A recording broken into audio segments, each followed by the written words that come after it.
আপোনালোকে চাওক সুদীৰ্ঘ 12 বছৰকাল জাতীয় সংগঠন এবিএমছৰ লগত জড়িত হৈ জাতীয় জীৱনৰ যিমানখিনি সমস্যা সেইখিনি সমাধান কৰাৰ যৎপৰোনাস্তি চেষ্টা কৰিছিলোঁ। সকলো সমস্যা যে সামাজিকভাৱে বা ছাত্ৰ সংগঠনৰ জৰিয়তে সমাধান কৰিব নোৱাৰি এই কথাখিনি বাৰুকৈ উপলব্ধি কৰিছিলোঁ। দ্বিতীয় কথা হ'ল মোৰ এটাই লক্ষ্যৰ উদ্দেশ্য যে ছাত্ৰ সংগঠন কৰি থকা অৱস্থাত আন্দোলনৰ জৰিয়তে জাতিটোৰ উন্নতিৰ হকে কাম কৰিছিলোঁ। এতিয়া ৰাজনৈতিকভাৱে সেই নিষ্পেষিত জাতিটোৰ কাৰণে এটা কাম কৰাৰ মানসিকতা লৈ আচলতে UPPLৰ দৰে এটা BTC অঞ্চলত প্ৰভাৱ থকা ৰাজনৈতিক দলত যোগদান কৰাৰ কথা চিন্তা কৰিছোঁ। মোৰ এটাই লক্ষ্য আৰু উদ্দেশ্য BTC অঞ্চলত বসবাস কৰা বিভিন্ন জাতি জনগোষ্ঠীৰ লোকসকলৰ যি অধিকাৰ, তেওঁলোকৰ শিক্ষাৰ সমস্যা, স্বাস্থ্যৰ সমস্যা, পানীৰ সমস্যা, সামাজিক উন্নয়নৰ যিখিনি দিশ, এই দিশখিনি ৰাজনৈতিক মঞ্চৰ জৰিয়তেহে সমাধান কৰিম বুলি মই ভাবিছোঁ। আৰু BTC অঞ্চলত বসবাস কৰা সকলো জাতি জনগোষ্ঠীৰ লোকসকলৰ মোৰ এটা আহ্বান যে এইবাৰ BTC অঞ্চলত পৰিৱৰ্তনৰ জোৱাৰ উঠিছে।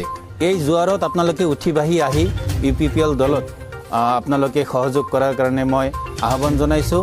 আৰু হাগ্ৰামা মহিলাৰীয়ে বিগত 17 বছৰে BTC অঞ্চলত চলাই থকা অপশাসন, দুৰ্নীতি, ভ্ৰষ্টাচাৰ বন্ধ কৰাৰ স্বাৰ্থত আপোনালোকে এইবাৰ পৰিৱৰ্তনৰ নামত আপোনালোকে UPPLত ভোট দিয়াৰ কাৰণে বা বিশেষকৈ যোগদান কৰি ইয়াক শক্তিশালী কৰাৰ লগতে যাতে চৰকাৰত বহিব পাৰে বা আহিব পাৰে তাৰ কাৰণে আপোনালোকে চেষ্টা কৰাৰ কাৰণে মই আহ্বান জনাইছোঁ।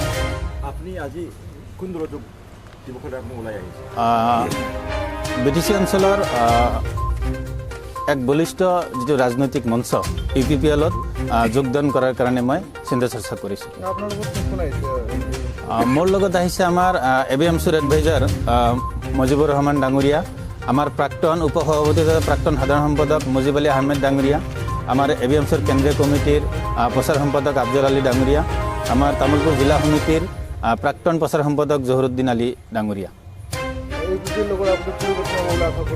নিশ্চিতভাৱে আপোনালোকে জানে যে হাগ্ৰামা মহিলাৰীৰ অপশাসন, দুৰ্নীতি, দমন আৰু ভ্ৰষ্টাচাৰ ইয়াত বিধ্বস্ত হৈছে BTC অঞ্চলত বসবাস কৰা বিভিন্ন জাতি জনগোষ্ঠীৰ লোক। প্ৰত্যেকে বিচাৰিছে যে এইবাৰ এটা সুযোগ UPPLৰ জৰিয়তে এটা BTCত পৰিৱৰ্তন আহিব। আৰু মই দৃঢ় বিশ্বাসী এই পৰিৱৰ্তনৰ জোৱাৰ যিটো উঠিছে এই জোৱাৰত হাগ্ৰামা মহিলাৰী ডাঙৰী উঠি বাঢ়ি গুচি যাব।